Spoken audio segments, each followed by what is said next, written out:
मस्त डोंगराचा व्ह्यू दिसला म्हणून थांबून जरासं कॅमेरा सेट करून. वाव, मस्त वाटतंय. केरळमध्ये जरा रिस्ट्रिक्शन्स आहेत कॅमेरा वापरायला. आता जरा इकडं आल्यावरती म्हटलं कॅमेरा लावूया, कारण की हा व्ह्यू वालपराई वरनं मदुराई. तर हा एक्सप्रेस हायवे आहे. सो फार सिंगल रोड होता, आता जर आम्हाला एक्सप्रेस हायवे लागला गेल्या 4-5 किलोमीटरपासून. भरपूर ट्रॅफिक होतं. आत्ता जरासं ओपन झालंय, त्यामुळं गाडी चालवायला निवांत भारी वाटायला लागलंय. वारं पण आहे. डिसेंबरचा महिना असून सुद्धा गरम आहे बऱ्यापैकी, पण आय थिंक कम्पेअर टू उन्हाळा फार बेटर आहे. व्ह्यू मस्त वाटला म्हणून थांबून जरासा कॅमेरा परत लावला. तर वाह, फार सुंदर दिसतंय. वाह. आणि हे बघा, एक्सप्रेस वे करून सुद्धा त्यांनी ती जी हिरवळ मेंटेन केलेली आहे ती तर लाजवाब आहे. म्हणजे आपल्याकडे होतोय गोवा एक्सप्रेस, गोवा मुंबई, त्यावरती असं एकदम ओपन ओपन वाटतं, पण तसं इथं वाटत नाही आहे. तिथं बऱ्यापैकी असं त्यांनी मेंटेन केलेलं आहे हिरवळ. तर आम्ही इथनं आता जेव्हा केरळमधनं क्रॉस केलं ते माझ्या लक्षात नाही आलं, कारण की त्याच्यासारखं काही बॉर्डरचा काही साईन नव्हता. पण माझं लक्षात कशावरून आलं माहिती आहे काय, एकदम लोकांची गाडी चालवण्याची पद्धत बदलली. केरळमध्ये फार डिसिप्लिननी आणि लाईनीमध्ये वगैरे थांबून वगैरे दुसऱ्याला जाऊ देणं क्रॉसिंगमध्ये, असे प्रकार आहेत. इथं काय करतात माहिती आहे, दाबून म्हणजे आता जर क्रॉस करायचं असेल ना तर तो माणूस अर्ध्यापर्यंत आलेला असतो ऑलरेडी. तर ते फारच वेडवाकडं चालवतात तिकडं तमिळनाडूमध्ये. त्यामुळं मला ते लक्षात आलं की अरे हां, मग मी गाड्यांचे नंबर बघितले तर TN वरती होते. मी म्हटलं भाई आ गए हम लोग अभी इधर, तो संभल के चलना पडेगा. आणि केरळमध्ये फारच छान आहे. ते पण काही एवढे हे नाही, ग्रेट नाही, पण ॲटलिस्ट ते डिसिप्लिन पाळतात, लेन डिसिप्लिन वगैरे बऱ्यापैकी. हां. आणि मग त्यावरून जरा ते म्हणजे एकदम डिफरन्स लक्षात जाणवण्या एवढा डिफरन्स आहे. तर हा एक्सप्रेस हायवे सो फार सो गुड, चांगला वाटायला लागलाय. आय होप की मदुराईपर्यंत कसा रस्ता असाच असेल तर मस्तच वाटेल. अजून आम्हाला 230 किलोमीटर जायचं आहे. साधारण 5 वाजेपर्यंत पोहोचायचा प्लॅन आहे आमचा, जेणेकरून आम्ही तिथे फ्रेश होऊन मंदिराच्या दर्शनाला जाणार आहे. मीनाक्षी मंदिर आहे तिथे. आणि ॲक्च्युली आमचा प्लॅन होता जायचा रामेश्वरमला, पण ते कसं झालं, तिकडे वादळामुळे अजून ते पाऊस बऱ्यापैकी आहे असं वाटतंय. मग तो आम्ही एक डायव्हर्जन घेऊन मदुराईला जरा ॲक्च्युली उलटं जातोय. आम्ही जाणार होतो ईस्ट, ते आम्ही जातोय नॉर्थ ईस्ट. हे जरासं परत वरती जातोय, कारण आम्ही रिटर्नमध्ये परत आम्हाला मदुराई लागेल किंवा बायपास लागेल. पण तिकडे पाऊस मिळण्यापेक्षा, तिकडचा व्ह्यू खराब होण्यापेक्षा, दिवस खराब होण्यापेक्षा आम्ही विचार केला की मदुराईला जाऊन ॲटलिस्ट एक दर्शन घेता येईल आपल्याला.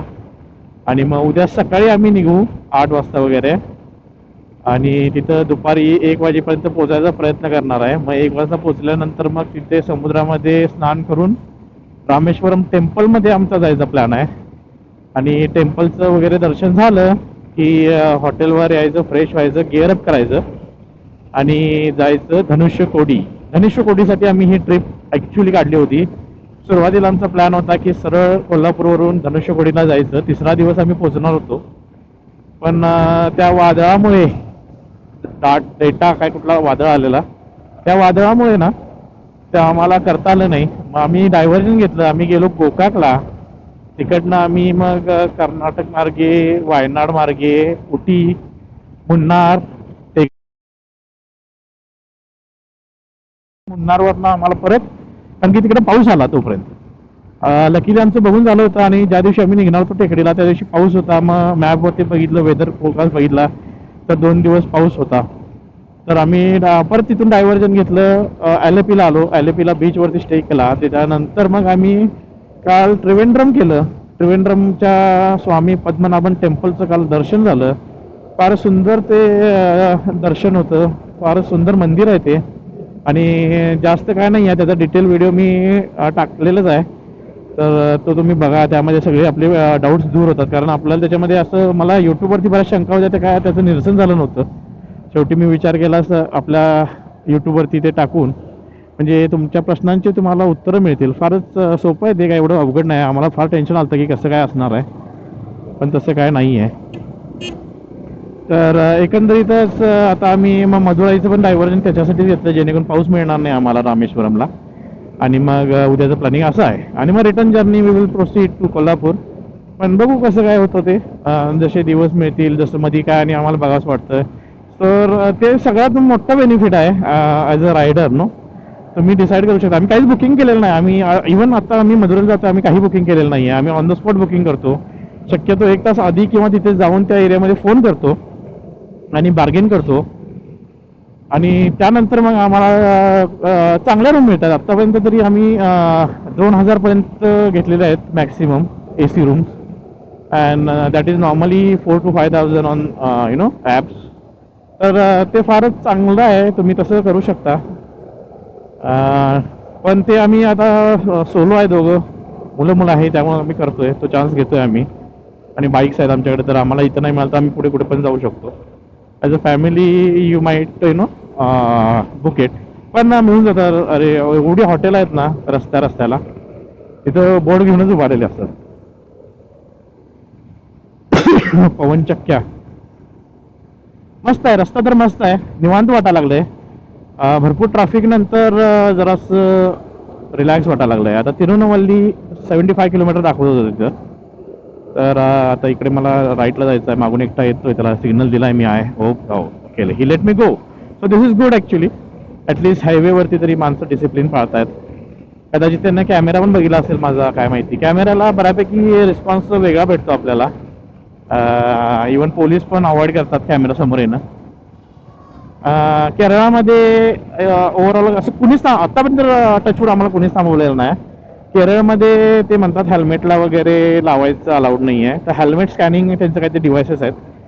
अदरवाईज आय थिंक गाडीला अलाउड आहे, पण ते कोणी कन्फर्म नाही केलेलं. असं त्यातल्या लोकल माणसानेच आम्हाला सांगितलं की गाडीला तुम्ही लावू शकता, काय प्रॉब्लेम नाही आहे म्हणून. तर असे हे बॅरिकेड लावतात. ही पण एक पद्धत चांगली आहे. Instead of putting speed breakers. Speed ब्रेकरपेक्षा हे कधी स्लो डाऊन करतं ट्रॅफिकला बऱ्यापैकी. कर्नाटकमध्ये तर मस्तच आडवे लावले, तुम्हाला ऑलमोस्ट 20-30ला यावं लागते. पण ओव्हरऑल आत्ता वातावरण फारच छान आहे आणि हायवेला लागल्यावर फार निवांत वाटायला लागलं, रिलॅक्स वाटायला लागलं. मी जास्त स्पीडने पण जात नाही, 60-70नी गाडी लावलेली आहे निवांत आणि बोलत बोलत बोलत जातोय गप्पा मारत. So overall it is a very good experience. So फार सो गुड.